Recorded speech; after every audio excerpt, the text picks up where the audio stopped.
एक बात तो है कि आरती जो उनके तो बयान में देख रहा हूँ मीडिया पर, तो उसमें मुझे कहीं कहीं विरोधाभास झलकता है। लगता है कि वो बयान कुछ बदल रही है या तो कुछ छुपा रही है या कुछ जोड़ रही है, इस तरह की बातें लगती है। कंसिस्टेंसी नहीं है उसके बयान में। ऐसा नहीं कि वो एक ही बात बोल रही है, लगता है कि कुछ वो बदल कर बोल रही है। यदि दोनों में प्रेम संबंध था तो इस बात से भी इनकार नहीं किया जा सकता है कि आरती ने छोटू को बुलाया होगा। ऐसा तो मोहब्बत में होता है, लड़का लड़की को बुलाता है, लड़की लड़का को बुलाता है, ये भी कोई अनहोनी बात नहीं है। यदि आरती ने बुलाया भी था तो आरती, जो मेरी जानकारी है, आरती भी बालिग थी, छोटू भी बालिग था। इसमें किसी कानून का उल्लंघन नहीं हो रहा है। यदि दो बालिग प्रेमी प्रेमिका मिल रहे हैं तो हिंदुस्तान के किसी कानून का इसमें उल्लंघन नहीं है। किसी भी परिस्थिति में जो छोटू की हत्या हुई है वो बिल्कुल गलत है और जघन्य हत्या है, लोमहर्षक घटना है, और इसमें जो भी दोषी हैं उनको कड़ी से कड़ी सजा मिलनी चाहिए। जी।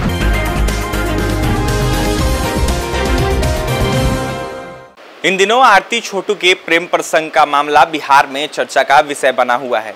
लगातार देखा जाए तो सोशल मीडिया पे वीडियो वायरल हो रहा है। बता दें आपको कि पूरे बिहार और पूरे देश में आरती छोटू की चर्चाएं जो है वो हो रही है। अररिया जिला का छोटू रहने वाला था, वहीं आरती भी अररिया जिले के रानीगंज थाना क्षेत्र के एक छोटे से गांव में रहती थी। कहीं ना कहीं देखा जाए तो बीते रात छोटू को बुलाया गया, उसके बाद छोटू की निर्मम तरीके से हत्या कर दी गई। तमाम मुद्दे पे हमने आज चर्चा करेंगे। हमारे साथ बात करने के लिए पूर्व आईपीएस अमिताभ कुमार दास सर हैं। सर, क्या कहिएगा जिस तरीके से आरती छोटू का मामला पूरे बिहार में चर्चा का विषय बना? अब इस पर कहना क्या है, ये तो एक प्रेम कहानी का दुखद अंत हुआ है, ऐसा कहा जा सकता है। यदि कोई प्रेम कहानी हो और सच्चा प्रेम हो, सच्ची मोहब्बत हो, तो उसका सुखद अंत होना चाहिए। लेकिन ये तो एक दुखद अंत हुआ है, एक नौजवान की जान चली गई है। तो इस पर अब कहना क्या है, तो एक दुखद घटना है, ट्रेजेडी है। जी। दोषी कौन होगा, क्या लगता है सर? क्योंकि आप देखा जाए तो आप भी पूर्व आईपीएस रहे हैं, तमाम केस भी देखा होगा आपने। जी, जिसको पुलिस में कहते हैं या कानून की भाषा में कहते हैं प्रथम दृष्टिया, प्राइमा फेसी, मतलब पहली नज़र में क्या लगता है। तो मैं तो कोई इस केस का अनुसंधान नहीं कर रहा हूँ, मुझे मीडिया के माध्यम से ही जानकारियाँ मिली हैं।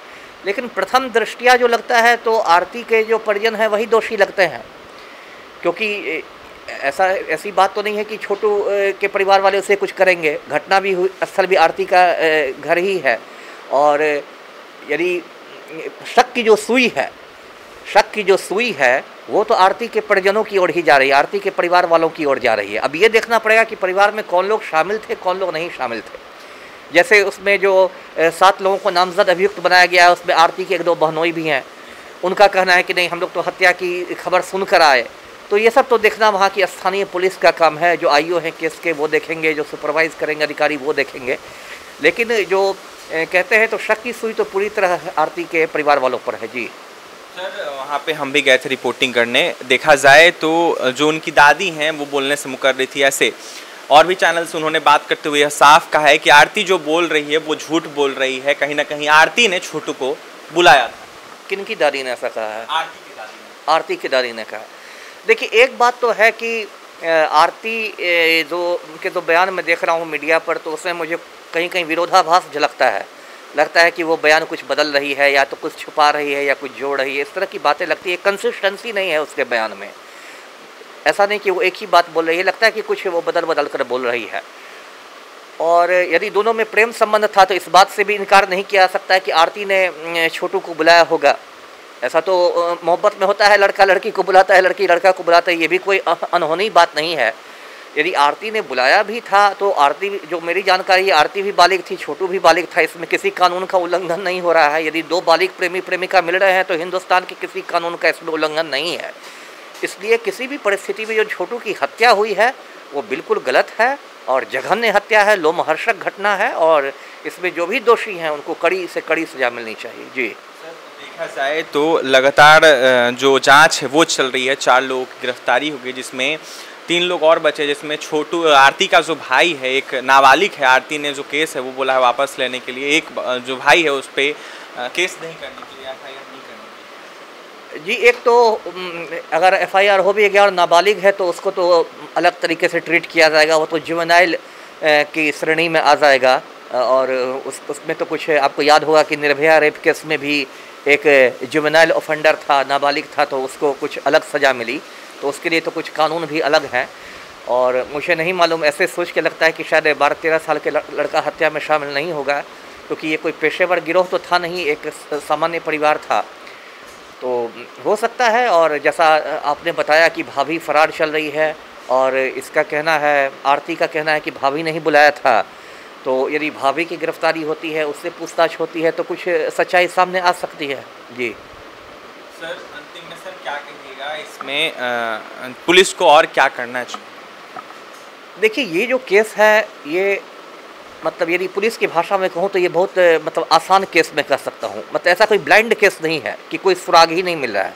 पुलिस से बहुत सारे केस होते हैं जिनका कोई सुराग नहीं होता, रहते पुलिस थक हार के उसमें कहती है, जिसको पुलिस की भाषा में कहते हैं FRT नो क्लू, मतलब कांड सच था लेकिन कोई सुराग नहीं मिला, तो फाइल बंद कर दी जाती है, FRT नो क्लू समर्पित कर दिया जाता है।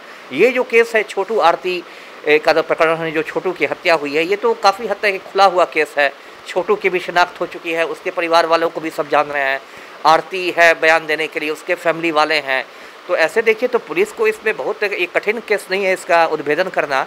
अभी पुलिस को तत्काल क्या करना चाहिए कि जो कॉल डिटेल्स निकालने चाहिए। आजकल तो टेक्नोलॉजी का ज़माना है, हर किसी के पास फ़ोन है, और कॉल डिटेल्स खंगालने से बहुत सारी बातें सामने आ जाती है। मान लीजिए उसकी भाभी पर वो इल्ज़ाम लगा रही है, अब भाभी का उसका यदि मोबाइल मिलता है और पुलिस उसके कॉल डिटेल्स निकालती है, तो पता चल जाएगा कि किस तारीख को किस वक्त कॉल किया गया था।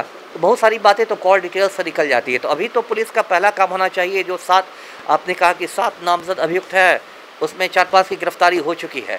तो बाकी तो लगता है फरार ज़्यादा समय रहेंगे तो फिर पुलिस वारंट लेगी, कुर्की जब्ती करेगी। तब तक पुलिस का ये काम है कि कॉल डिटेल्स निकालना चाहिए, और उससे बहुत सारे तार आपस में जुड़ेंगे। जी, तो देखा जाए तो राजनीतिक एजेंडा भी इसको बनाया जा रहा है अब ये तो देखिए, अब बिहार में तो या हिंदुस्तान में ही कहें कि हर चीज़ में राजनीति घुस जाती है, किस चीज़ में राजनीति नहीं घुसती है। यहाँ तो हर गली में इतने युवा और कर्मठ नेता हैं बिहार में कि कोई भी मुद्दा उठाइएगा तो लोग उसमें अपनी राजनीतिक रोटी सेकने पहुँच जाते हैं। कुछ लोग हर चीज़ को, लेकिन ये दुर्भाग्य की बात है, इसमें राजनीति क्या होनी है। एक नौजवान का खून हुआ है तो हत्यारों को सज़ा मिलनी चाहिए, सिंपल सी बात है। इसमें अब राजनीति करने वाले तो हर चीज़ में राजनीति घुसा देते हैं, लेकिन इसमें राजनीति होनी नहीं चाहिए। जी, तो आपने सुना हमारे साथ पूर्व IPS अमिताभ कुमार दास सर है। उनका साफ कहना है कि जिस तरीके से पुलिस जांच कर रही है ठीक है, लेकिन कहीं ना कहीं कॉल डिटेल्स खंगालना चाहिए पुलिस को, और जल्द से जल्द निष्पक्ष जांच करनी चाहिए, जिसमें 4 लोगों की गिरफ्तारी अभी हो चुकी है, अभी 3 लोग गिरफ्तार नहीं हुए हैं। पुलिस लगातार छापेमारी कर रही है। फिलहाल कहीं ना कहीं यह जो घटना है बिहार में शर्मसार करने वाली घटना है। अमिताभ कुमार दास सर ने साफ कहा है 2 प्रेमी जोड़े को अलग कर दिया गया, कहीं ना कहीं यह बहुत गलत है। क्या कुछ कह रहे थे पूर्व IPS अमिताभ कुमार दास सर, आपने सुना है। और भी तमाम खबरों के लिए बने रहे हमारे साथ। हमारे चैनल को सब्सक्राइब करें, पेज को लाइक करें। बहुत बहुत धन्यवाद।